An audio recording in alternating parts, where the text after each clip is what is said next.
नमस्कार, आप सभी का बहुत बहुत स्वागत है और मैं हूं आपके साथ अंकिता सिंह। बुलेटिन की शुरुआत करेंगे बड़ी खबरों से। बड़ी खबर आ रही है, आज से शुरू हो रहा है संसद का शीतकालीन सत्र आज से 19 दिसंबर तक चलेगा। 19 दिनों की अवधि में 15 बैठकें निर्धारित की गई। सदन में पेश किया जाएगा परमाणु ऊर्जा, शिक्षा और जीएसटी विधेयक। एसआईआर पर सरकार को घेरेगा विपक्ष, सत्र को हंगामेदार रहने का आसार। संसद का शीतकालीन सत्र आज से शुरू हो रहा है। ये सत्र आज से 19 दिसंबर तक चलेगा, जिसमें 19 दिनों की अवधि में 15 बैठकें निर्धारित की गई हैं।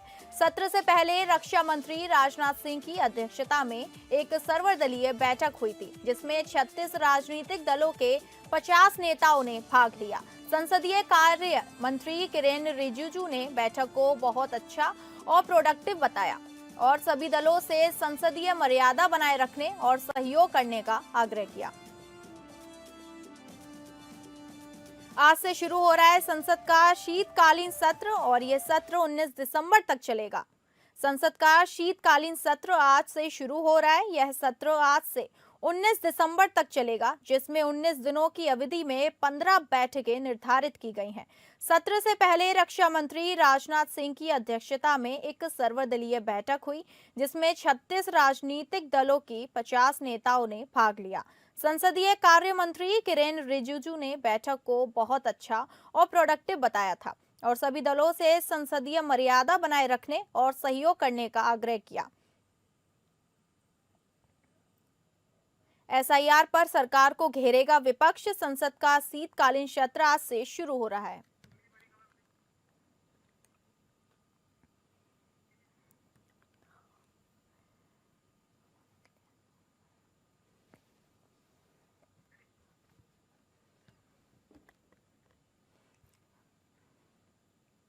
अगली बड़ी खबर आ रही है दिल्ली से। दिल्ली में बढ़ते प्रदूषण के कारण मामला, वायु प्रदूषण के मामले पर सुप्रीम कोर्ट आज करेगा सुनवाई।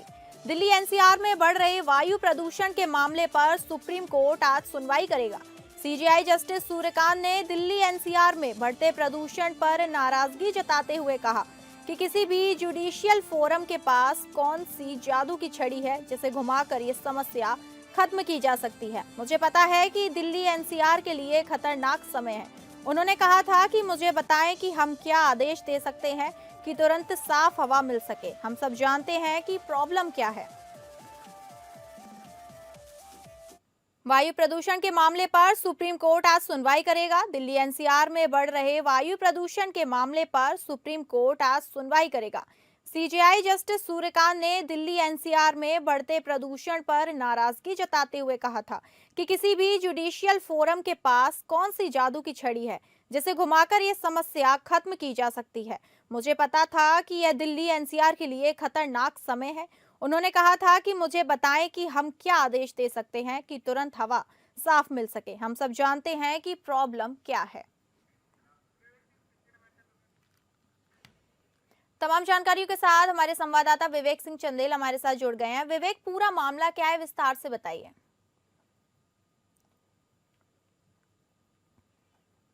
तो इस मामले में जो दिल्ली एनसीआर के जो प्रदूषण का मामला है, इसमें सुप्रीम कोर्ट ने एमिकस नियुक्त किया है अपराजिता सिंह। उन्होंने गुरुवार को इस मामले को सीजीआई के सामने मेंशन किया और ये कहा कि जो दिल्ली की स्थिति है वो बहुत गंभीर होती जा रही है, इसमें सुप्रीम कोर्ट को इंटरवीन करने की जरूरत है। हालांकि अपराजिता सिंह से पहले भी इस मामले को जब जस्टिस गवई थे तब भी उनके सामने मेंशन किया गया था। उन्होंने कहा था ठीक है हम इसको देखेंगे, लेकिन जो जस्टिस सूर्यकांत के सामने जब एमिकस क्यूरी अपराजिता सिंह ने इसको मेंशन किया और कहा कि जो दिल्ली की स्थिति है वो आपात स्थिति है, ऐसे में इस पर सुनवाई की जानी चाहिए, तो सीजीआई ने इस मामले पर आज सुनवाई के लिए सूचीबद्ध कर दिया था। हालांकि उन्होंने एक चीज बहुत स्पष्ट की थी कि कोई एक ऐसा मैकेनिज्म नहीं है कि सुप्रीम कोर्ट कोई आदेश दे और तुरंत चीजें साफ हो जाए। हालांकि कोर्ट ये बहुत पहले भी इस मामले में सुनवाई जब भी होती है तो स्पष्ट कर चुका है कि ये लोगों का मौलिक अधिकार है कि उनको स्वच्छ हवा मिले और इसके लिए सरकार जिम्मेदार है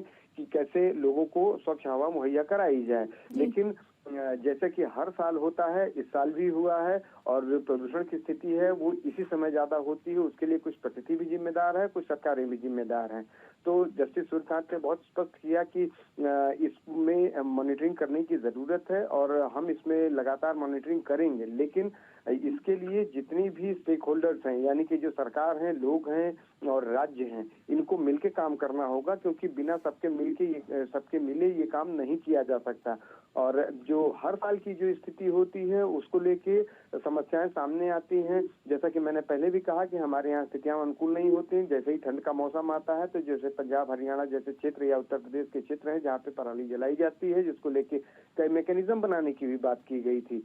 वहीं दूसरी तरफ जब हवा नहीं चलती और मौसम ठंडा हो जाता है, इसकी वजह से, हवा न चलने की वजह से जो प्रदूषण का स्तर बराबर बना रहता है। हालांकि जो सरकारों की तरफ से काम किए जाते हैं, जैसे वाटर स्प्रिंकलर का इस्तेमाल करना या फिर जो ग्रैप लागू करना, उन सब चीजों को किया जाता है जिससे प्रदूषण को कम किया जा सके, लेकिन जो उसका स्तर है वो कम नहीं किया जा सकता और इसी समय पे ये चीजें ज्यादा होती हैं। इसी के लिए जस्टिस सूर्यकांत ने भी, जो गुरुवार को मेंशनिंग हुई, तो ये कहा था कि इसमें हम सब लोगों को सोचना पड़ेगा और उसको हम मॉनिटरिंग करेंगे और हम देखेंगे कि क्या कर सकते हैं, क्योंकि जो एग्जीक्यूशन का काम है वो राज्य सरकारों का है, चाहे वो पंजाब हो, हरियाणा हो, यूपी हो, यानी कि एनसीआर के जो भी स्टेट्स हो या दिल्ली हो। तो कैसे इसको रोका जा सकता है, क्योंकि जो प्रदूषण है उसका स्तर बढ़ता है और ये हर साल होता है। यही नहीं, दीपावली के समय भी जब इसका प्रदूषण, जो पटाखों की स्थिति आती है या फिर जो गाड़ियों को चलाए जाने का है, ऑड एंड इवन की स्थिति बनाए रखने का है, तो चाहे सुप्रीम कोर्ट इसमें भले ही आदेश देता है और एग्जीक्यूशन का काम स्टेट्स का होता है, स्टेट्स उनको कैसे लागू करते हैं उनके ऊपर भी ध्यान देना होगा। तो अब सुप्रीम कोर्ट में आज जब इस मामले की सुनवाई होगी तो देखना होगा कि क्या सुप्रीम कोर्ट ऐसा कोई ऑर्डर पास करता है जिसके आधार पर दिल्ली में जो दिल्ली एनसीआर के पास प्रदूषण का स्तर है वो कम किया जा सके। यही हम एक चीज अभी बता दें कि इससे पहले जो सीजीआई थे जस्टिस BR गवई, उन्होंने प्रदूषण के मामले पर कहा था कि दिल्ली एनसीआर ही नहीं, पूरे देश में प्रदूषण की स्थिति ऐसी ना हो। ऐसे में इसके लिए दिल्ली एनसीआर ही नहीं, पूरे देश में इसके बारे में सोचना चाहिए। तो ये तमाम ऐसी चीजें हैं जो कोर्ट के सामने आती हैं और हर साल आती हैं और इस बार भी आएंगे। और आज जब सुनवाई होगी तो इस दौरान भी तमाम चीजें रखी जाएंगी कि कैसे ग्रैप लागू किया जाए या फिर जो ऑड इवन की स्थिति है वो लागू किया जाए, या पराली को न जलाएं किसान, उनके लिए क्या किया जाए, क्या उनके लिए कोई दिशा निर्देश जारी किया जाए या फिर कोई उनके लिए कठोर नियम बनाया जाए। हालांकि पहले भी जब इस मामले पर सुनवाई होती रही है तो कोर्ट की तरफ से पराली को लेकर समस्याएं पैदा होती रही हैं और ये कहा गया कि पराली जलाने पर रोक लगाई जा सकती है, अगर लोग नहीं मानते तो उसके लिए कोई कठोर कार्रवाई भी की जानी चाहिए। हालांकि स्टेट इसमें बहुत ज्यादा इन्वॉल्व नहीं हो पाते हैं और क्योंकि जो चीजें हैं उन पर रोक नहीं लग पाती है। तो ये तमाम ऐसी चीजें हैं जो कोर्ट के सामने आएंगी, इन पर कोर्ट विचार करेगा और देखना पड़ेगा कि क्या सुप्रीम कोर्ट के आदेश देने के बाद कुछ चीजों का निवारण संभव है और दिल्ली एनसीआर के लोगों को वायु प्रदूषण से कुछ राहत मिल सकती है या नहीं। जी। विवेक, ये बताइए कि दिल्ली सरकार की उन्होंने क्या तैयारियां करी हैं, क्योंकि दिवाली के बाद से प्रदूषण देखा जा रहा है, लगातार प्रदूषण बढ़ता जा रहा है, तो दिल्ली सरकार क्या इस मामले में क्या आगे कदम उठाएगी? बिल्कुल, जो ये सवाल है इसके लिए हमें सुनवाई का इंतजार करना पड़ेगा, क्योंकि दिल्ली सरकार से इस मामले में जब दीपावली के समय जब पटाखों की अनुमति दी गई थी, जिसमें ये कहा गया था कि जो ग्रीन क्रैकर्स हैं सिर्फ वही इस्तेमाल किए जाएंगे और जो इसकी मॉनिटरिंग अथॉरिटी है उसकी तरफ से जिन सब्सटेंस का इस्तेमाल करके पटाखों को बनाया जाएगा सिर्फ उन्हीं पटाखों को जलाने की अनुमति होगी। उसके बाद प्रदूषण को देखते हुए सुप्रीम कोर्ट ने इस मामले में दिल्ली सरकार को अपना एक हलफनामा दाखिल करने के लिए कहा था और ये बताने के लिए कहा था कि वायु प्रदूषण की स्थिति क्या है, उसके लिए क्या चीजें की गई हैं। तो दिल्ली सरकार की तरफ से अब क्योंकि इस मामले को मेंशन किया था गुरुवार को और सोमवार को सुप्रीम कोर्ट सुनवाई के लिए तैयार हुआ था, तो जब आज दिल्ली एनसीआर के स्टेट्स आएंगे तो वो जरूर कोर्ट उनसे ये कहेगा कि इस मामले में अपनी एक स्टेटस रिपोर्ट दें कि उन्होंने अभी तक, या दिल्ली हो, पंजाब हो, हरियाणा हो, उत्तर प्रदेश हो, राजस्थान हो, इन लोगों ने वायु प्रदूषण से बचाव के लिए क्या क्या चीजें की हैं। और जहां तक स्पेसिफिक दिल्ली की बात है तो इसके लिए कोर्ट उनको डायरेक्ट करेगा कि अभी तक आपने प्रदूषण को रोकने के लिए क्या क्या नियम अभी एग्जीक्यूट किए हैं और क्या क्या चीजें कर रहे हैं, इनका एक स्टेटस रिपोर्ट दे, क्योंकि वो स्टेटस रिपोर्ट जब तक दिल्ली सरकार से मांगा नहीं जाएगा या दिल्ली सरकार खुद इनिशिएट लेते हुए एफिडेविट दे सकता है, कोर्ट को ये बता सकता है, उसके लिए हमें सुनवाई का इंतजार करना पड़ेगा। जी, बहुत बहुत धन्यवाद जानकारी देने के लिए आपका। बहुत बहुत धन्यवाद जानकारी देने के लिए।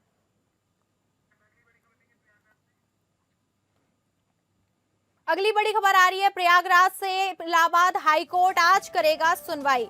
प्रयागराज में गैंगस्टर एक्ट सहित संगठित अपराधों पर नकेल का मामला, जवाबदेही तय करने को लेकर गृह सचिव से हाईकोर्ट ने मांगा हलफनामा। पुलिस महानिदेशक अभियोजन से पिछले 10 वर्षों का कोर्ट ने मांगा डाटा। इलाहाबाद हाईकोर्ट आज सुनवाई करेगा। इलाहाबाद हाईकोर्ट ने राज्य सरकार को प्रदेश में संगठित अपराधों पर नकेल कसने और अधिकारियों की जवाबदेही तय करने का तंत्र विकसित करने का निर्देश दिया है।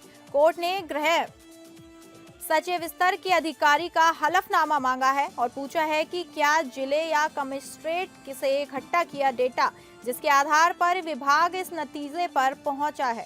गैंगस्टर्स एक्ट के तहत काम करने वाला कमिश्नरेट सिस्टम नियम 53A के तहत जरूरी संयुक्त बैठक से जिला मजिस्ट्रेट को बाहर रखना सही है। यह राज्य और नागरिकों के हित में है और उद्देश्य पूरा करता है। दूसरा, क्या जिन जिलों में कमिश्नरेट प्रणाली लागू की गई है उन जिलों की तुलना में जहां कमिश्नरेट प्रणाली नहीं अपनाई गई है का डेटा तुलनात्मक अध्ययन का विवरण है। तीसरा, पुलिस अधिकारियों को दिए गए किसी भी प्रशिक्षण कार्यक्रम का विवरण, उन्हें जिला मजिस्ट्रेटों द्वारा पूर्व में किए गए कार्यों का निर्वहन करने के लिए नियुक्त किया गया है। साथ ही राज्य सरकार द्वारा किए गए किसी भी अध्ययन का विवरण जो यह दर्शाता है कि गृह विभाग इच्छित उद्देश्य को प्राप्त करने में सफल रहा है या नहीं। कोर्ट ने पुलिस महानिदेशक अभियोजन को पिछले 10 वर्षों के उत्तर प्रदेश गैंगस्टर्स और असामाजिक गतिविधियां रोकथाम अधिनियम के तहत मामलों के संबंध में व्यापक जिलावार डेटा पेश करने का भी निर्देश दिया है और पंजीकृत मामलों की संख्या, दूसरा फाइल की गई चार्जशीट संख्या, तीसरा कितने लोगों को सजा मिली, चौथा चार्जशीट वाले आरोपियों के बरी होने की संख्या नॉन कमिश्नरेट जिले के मुकाबले तुलना के साथ हलफनामा मांगा है। तमाम जानकारी के साथ मेरे सहयोगी आलोक सिंह हमारे साथ जुड़ गए हैं। आलोक, बताइए, आज कोर्ट में सरकार को हलफनामा देना है, क्या क्या बातें सामने आ सकती हैं? जी देखिए, गैंगस्टर उत्तर प्रदेश में गैंगस्टर एक्ट है जिसके तहत जो अपराधी होते हैं उनपे ये गिरोहबंद अधिनियम लगाया जाता है। उसमें 10 साल तक की सजा है और साथ ही जो संपत्ति होती है वो कुर्क की जाती है। लेकिन इसमें जो पूरे अधिकार थे वो जिलाधिकारी को होते हैं। गैंगस्टर का अप्रूवल और 14(1) की जो कार्रवाई होती है वो जिलाधिकारी ही अंतिम आदेश देते हैं। इसके बाद ही ये कार्रवाई सुनिश्चित होती है। उत्तर प्रदेश में बहुत सारे ऐसे जिले हैं जहां कमिश्नरेट प्रणाली लागू कर दी गई है, तो वहां पर जिलाधिकारी के अधिकार कम कर दिए गए। अब ये सवाल ये उठता है कि जो गैंगस्टर का अधिकार था, अंतिम निर्णय जिलाधिकारी का होता था कि गैंगस्टर लगे या ना लगे, 14(1) की कार्रवाई हो या ना हो, तो अब ये अधिकार कमिश्नर को दिए जाए या डीएम को दिया जाए। तो इस पर एक विस्तृत हलफनामा प्रदेश सरकार से मांगा गया। इलाहाबाद, प्रयागराज, वाराणसी, गाजियाबाद, आगरा, नोएडा, लखनऊ, ये तमाम ऐसे जिले हैं जहां पर कमिश्नरेट प्रणाली लागू है। तो इस बात पर अब निर्णय लेना होगा कि गैंगस्टर लगाने का अधिकार अब डीएम को होगा या कमिश्नर को होगा। जी जी जी, बहुत बहुत धन्यवाद जानकारी देने के लिए आपका। बड़ी खबर लेंगे अगली बिहार से। बिहार की सियासत से इस वक्त की बड़ी खबर। बिहार में करारी हार के बाद महागठबंधन में टेंशन, कांग्रेस में उठी एकता चलो की मांग। हार की वजहों की तलाश में जुटी कांग्रेस, बिहार में आरजेडी से अलग होने की कांग्रेस की मांग। आज की बैठक में होगा बड़ा फैसला। सदाकत आश्रम में आज होगी हार की समीक्षा।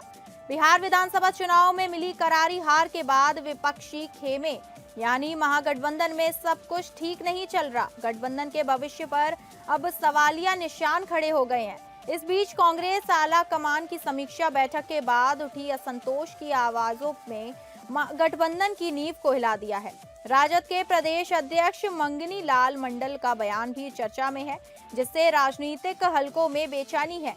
इन्हीं सब कारणों से कांग्रेस ने आज पटना स्थित सदाकत आश्रम में पार्टी के वरिष्ठ नेताओं, जिला अध्यक्षों और फ्रंटल प्रमुखों की एक महत्वपूर्ण बैठक बुलाई है। ये चुनाव के बाद पटना में कांग्रेस की पहली बड़ी बैठक है, जिसमें हार के तमाम बिंदुओं पर गहन चर्चा की जाएगी। आज पटना के सदाकत आश्रम में होने वाली कांग्रेस की बैठक को बेहद अहम माना जा रहा है। बैठक की अध्यक्षता पार्टी के प्रदेश अध्यक्ष राजेश राम करेंगे। कांग्रेस के प्रदेश प्रवक्ता स्नेहा शीर्षवर्धन ने बताया कि बैठक में विधानसभा चुनाव परिणामों की विस्तृत समीक्षा की जाएगी। इसमें हार के कारणों की पहचान करना, पार्टी की नीतियों और भविष्य की रणनीतियों पर चर्चा करना शामिल है। इसके अलावा बैठक में आगामी 14 दिसंबर को वोट चोरी के खिलाफ राष्ट्रीय स्तर पर दिल्ली में आयोजित होने वाले विरोध प्रदर्शन और रैली की रूपरेखा पर भी बात होगी। इस बैठक के बाद ही यह स्पष्ट हो जाएगा कि कांग्रेस महागठबंधन में अपने भविष्य को लेकर क्या रुख अपनाती है।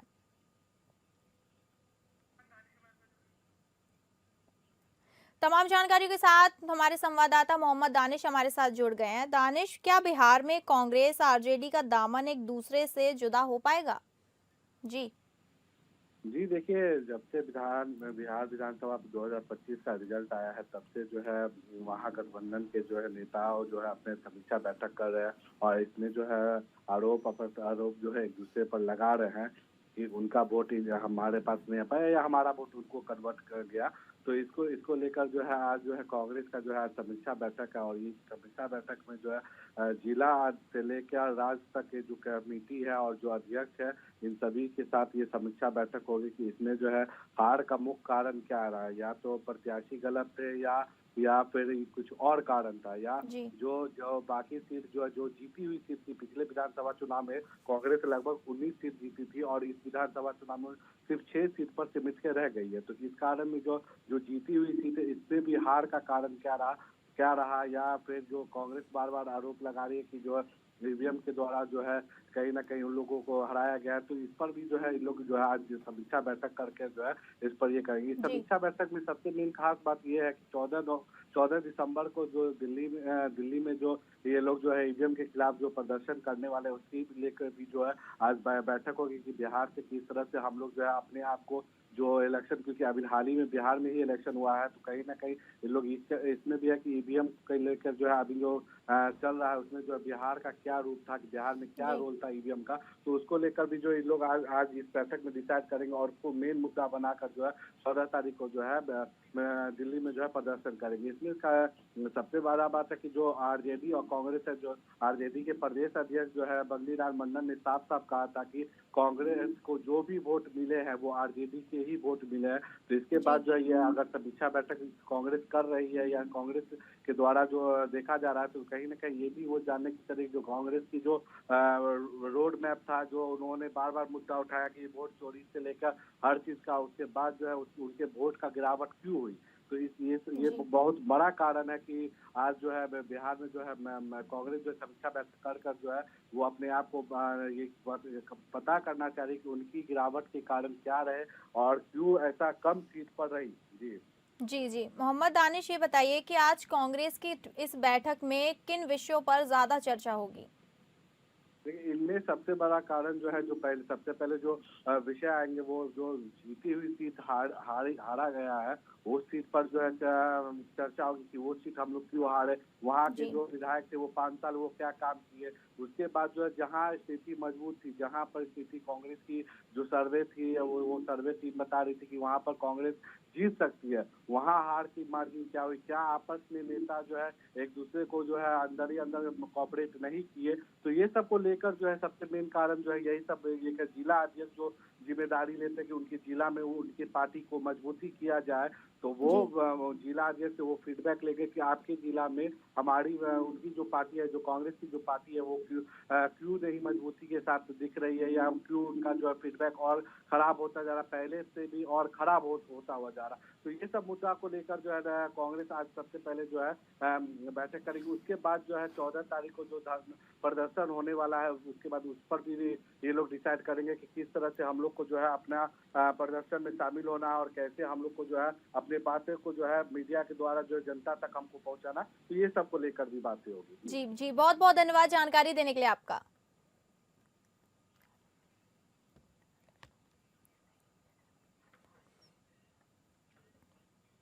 अगली बड़ी खबर आ रही है यूपी से। यूपी में हड़ताल को लेकर बड़ी खबर। यूपी में सख्त हुए हड़ताल के नियम। यूपी में हड़ताल तालाबंदी पर रोक। 14 दिन पहले अनुमति जरूरी। हड़ताल और छटनी से जुड़े नए प्रावधान।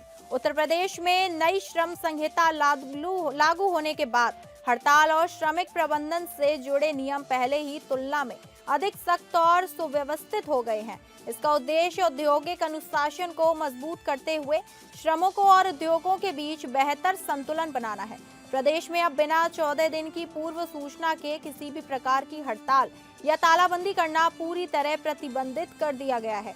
सामूहिक अवकाश को भी हड़ताल की परिभाषा में शामिल कर दिया गया है, जिससे अनियमित बंदी पर नियंत्रण रखा जा सके। नई संहिता के अनुसार 300 से अधिक श्रमिकों वाले प्रतिष्ठानों को किसी भी छटनी या संस्थान को बंद करने से पहले राज्य सरकार से अनुमति लेना अनिवार्य होगा। इससे अचानक होने वाली छटनी पर रोक लगेगी और श्रमिकों की नौकरी सुरक्षा मजबूत होगी। श्रम मंत्री अनिल राजभर के अनुसार 21 नवंबर को लागू नई संहिताओं ने कानून का पालन आसान बनाया है।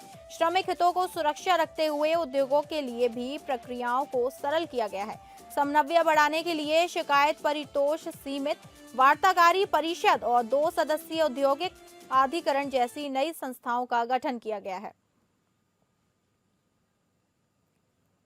यूपी में सख्त हो गए हैं हड़ताल के नियम। यूपी में हड़ताल तालाबंदी पर रोक लगा दी गई है। 14 दिन पहले अनुमति जरूरी।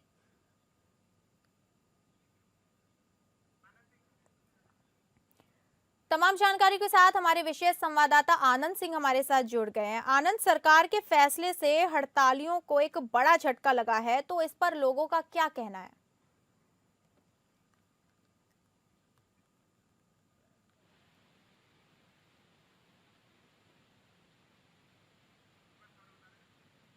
लगता है संपर्क टूट गया है। हम आनंद से फिर से मिलेंगे।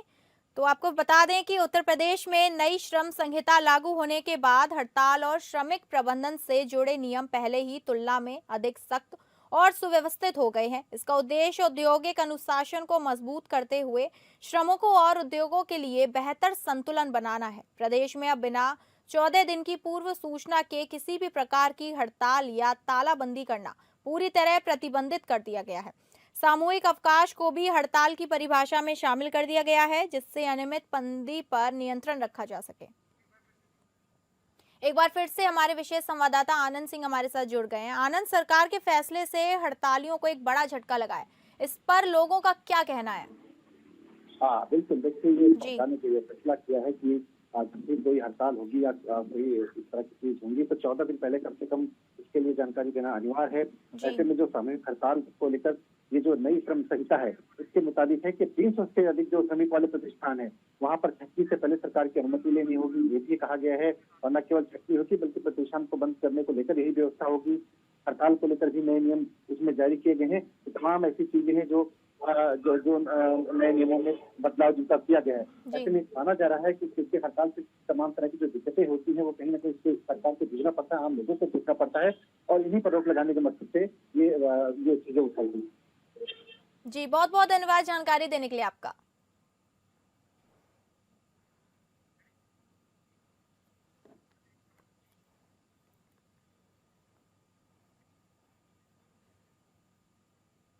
अगली बड़ी खबर आ रही है मुंबई से। नवी मुंबई के हवाई अड्डे को लेकर नवी मुंबई अंतर्राष्ट्रीय हवाई अड्डा NMIA अब शुरू होने की दिशा में एक निर्णायक कदम आगे बढ़ चुका है। एयरपोर्ट प्रशासन ने 29 और 30 नवंबर को नई पहली यात्री जांच पैसेंजर सिमुलेशन टेस्ट सफलतापूर्वक पूर्ण होने की जानकारी देते हुए इसका वीडियो भी साझा किया है।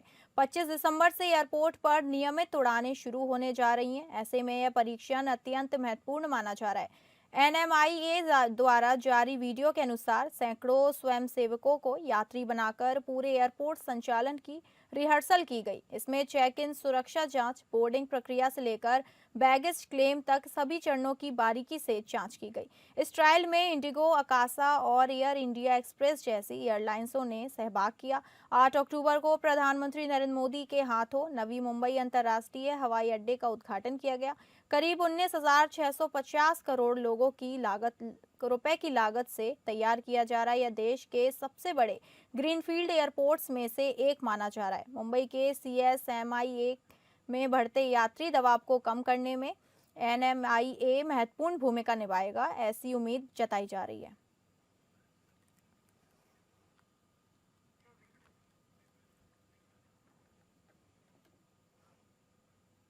फिलहाल इस बुलेटिन में इतना ही। नमस्कार।